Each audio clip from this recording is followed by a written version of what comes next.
Hey there, welcome back to the channel. Today I'm just going to be going over a couple of photos that I've gone through 2024, just so I can kind of bookend the year and kind of tie some loose ends for ideas in my mind. I've had a lot of ideas for videos this year that I haven't been able to go through yet. So I'm hoping that I can just go through some of the photos that I've taken on various cameras and go from there. Thanks for tuning in for this year, all 172 of you. Really appreciate the support, the likes, the subscribes, just viewing the videos. We're going to start with my AE-1 photos. I've taken a handful using this camera, but also I picked up a second AE-1 this year. I got that one marketplace, just like normal, but we'll go through these photos now. We're going to start off with this photo here. This one was taken in the middle of winter on this AE-1 because I hadn't picked up the silver one just yet, but this one here, really cool. I took two versions of this photo. One of them was through a fence and the other one was just a nice clean foreground.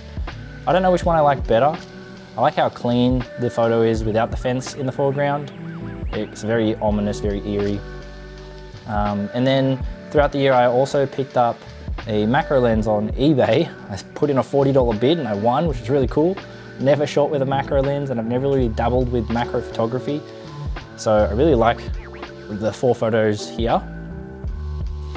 The one with the insect on the flower is absolutely my favorite. It looks like a painting. The fact that the colors are nice and warm, but there's a lot of contrast as well. Yeah, really pleasing to the eye. I really like this photo. This photo here was courtesy of Noah, my son. He did a painting, put a rock on it and told me to take a picture, so I did, and it actually looks pretty cool. Never mind the light leak in the corner of the image. Alright, moving on, we've got photos from my Nikon F2. I'll go and grab it. This guy right here. My most used SLR this year. Absolutely love this thing. I think it is going to be one of my forever cameras, this F2. But we'll kick straight into the photos, otherwise this video will be like super duper long. In no particular order, we've got this image here. This is of Noah. He is sitting on a bridge.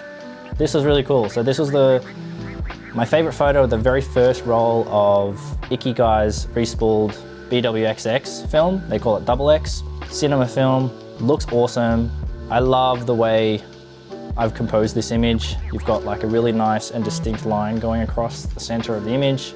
The rocks on the image give it a nice subject, and Noah sitting there gives it a nice bit of a human touch, tells the story of what's actually going on in the image. Very simple, but the composition and being black and white really complements this image well. Moving on, we have these two images here. This one was taken in the backyard of my in-laws' place. Ruby sitting here, the dog playing with her toy, and the hose kind of curled along the front of the image there. Gives it a nice bit of interest.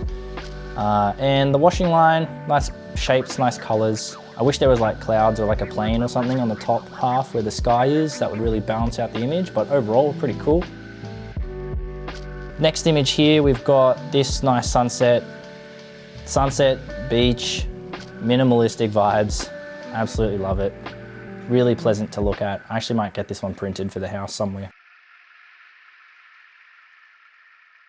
We're going to move on to some of the photos from Airlie Beach. These ones you've probably seen if you watched my previous video while I was over in Airlie Beach shooting one roll of film. Yeah, these ones, awesome. I don't know if these are like photographically great. I think maybe the memory of the photos are what I like most about them. I really love this image of Bianca through the window here. The fact that you can see her face. She's quite contemplative through the window here. This is just the day of her wedding, so lots to think about. I'm sure there's a lot on her mind. But I love the way that you can see a whole bunch of different elements in this image from the reflection of the window. So you can see the pool, you can see like the trees, but you can also see through the window to see Bianca's face, her getting her makeup done. This next image here is one I took while my wife and I were on our baby moon. This is before our second child was born, so we were able to go away for a bit and we were visiting a town called Tilba, which is very famous for cheese. We were just walking around and I saw this rose on this car and it was very visually interesting, so I took a photo of it and I'm very glad I did. I really love this photo. So those are a couple of the F2 images that I really like. We're gonna move on to my Fuji. I'll grab that camera. Here it is. So this guy was in my recent upload. So we'll start off with this one here. This was taken on a little walk I did before work started. Walked around Lake Burley Griffin in Canberra and took a photo of the Carillion. An interesting little piece about this image is it was probably the biggest photo that I posted on my Instagram this year. If you care about all those statistics on social medias. This was the most well received. Don't know why, probably just a very simple image, very easy to digest for people who aren't too photographically inclined. This next photo I took on another morning photo walk before work. This was at ANU in Canberra City. I love all the textures in this image here with the street sign kind of just giving a point of interest within the image. All of the tree roots and all the foliage in this image kind of caught my eye. So I really like this image actually. These next three images were taken in a town called Milton. There's a very beautiful church right in the middle of the town. Yeah, this church had very, very striking architecture. And shooting it on film, I think, really accentuated the paint color that this building had. This was on one of the first few rolls I shot on my Fuji here, and I really love the colors that I was able to get out of this roll of gold. This next image here was taken on Ilford's HP5. It's just a very cute photo of Noah on black and white. All right, the next camera I'm gonna go through is my Konica, the C35 EF.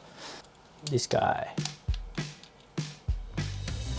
So this camera I haven't really talked much about on my channel just yet, but I find that it's really good for when I'm going out and shooting music.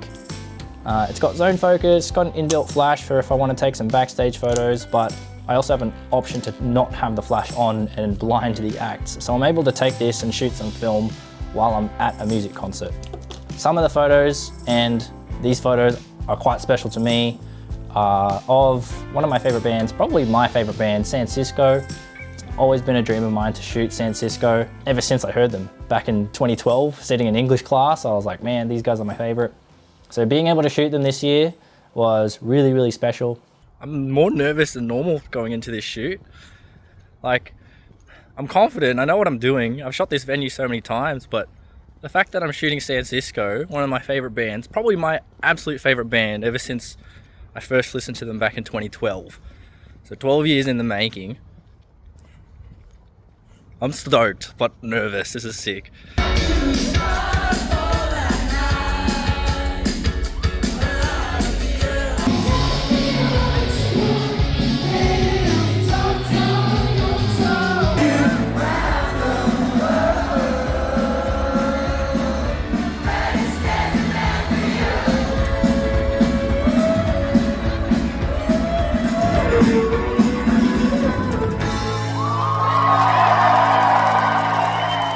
Welcome back to the car now. What a shoot. That was so much fun. Maybe I teared up when they played Fred Astaire because that was my favorite song back in high school, but yeah, good night.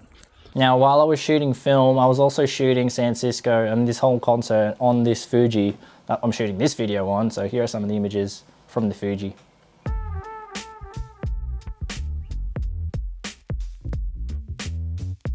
I tend to stick with black and white when I shoot music because stage lighting is just too crazy for me. I find it more visually pleasing to shoot black and white.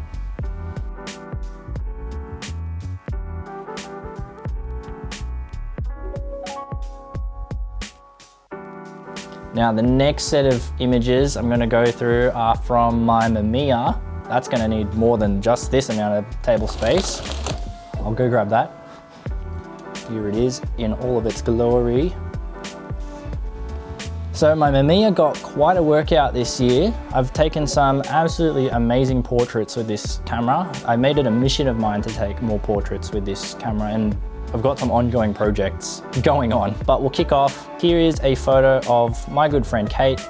I've been trying to get more photos of my friends So while I was out shooting for her small business, which I'll talk about later, I managed to get this photo of her.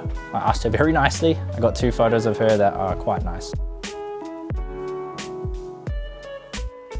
Portraits are what this camera really shines with.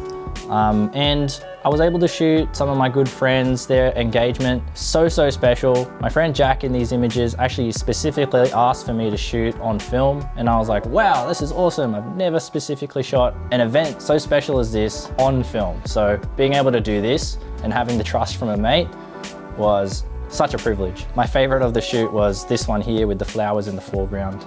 It just looks so cool.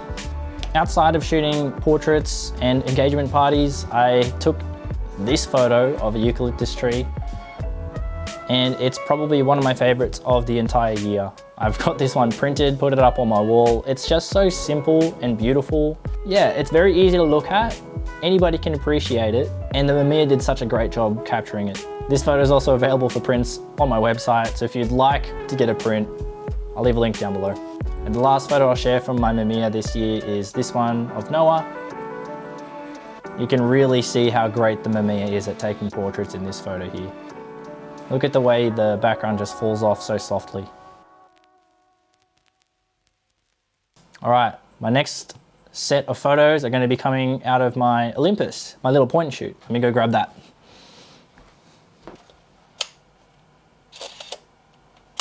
Here is my go everywhere camera. This is my little point and shoot Olympus AF10. Such a simple little thing. Anybody can use it, and that's kind of the best part about it. This thing here, I can take it pretty much anywhere I need to go, give it to anybody I want to give it to, and they can use it as well if they want to shoot some film that way. So some of the favorites that I've taken on this year, we'll start with this guy here. It's just a simple portrait of Noah, but look how nicely the way the camera focused and lit Noah's face. So this camera here is like fully automatic and does a really good job for being a fully automatic camera. This next one, I really liked that the camera picked up on Noah's jumping. Got a bit of motion in the photo. What do you know more of Noah? I think this camera just takes photos of the kids at this point.